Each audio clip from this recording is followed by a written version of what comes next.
দেখুন বন্ধুরা, নিম বেগুন ভাজবো তো বেগুনটা অর্ধেকটা ভেজে নিয়েছি, লবণ দিইনি। এইখানে সাইডে এখন একটু লবণ দিয়েছি আর এই হলুদটা দিয়েছি।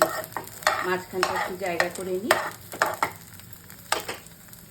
আর এই নিম পাতা দেখুন, এই যে নিম পাতা হালকা শুকনো খোলায় হালকা নেড়ে নিয়েছি, মানে অর্ধেকটা আধ কাঁচা আছে। এইটাকে এবারে মাঝখানটায় দেব।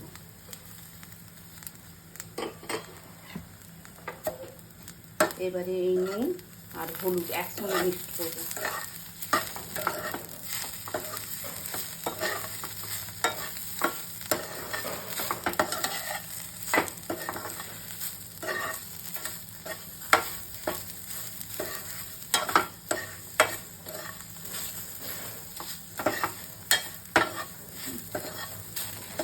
এটা ধিমি আছে ভাজা হবে, আমি দেখাচ্ছি তুলে কালারটা দেখো। এই সময় এই ক্লাইমেটে এই নিম বেগুন ভাজা, উচ্ছে তো সারা বছরই খাই, নিম পাতা তো সারা বছর পাওয়া যাবে না।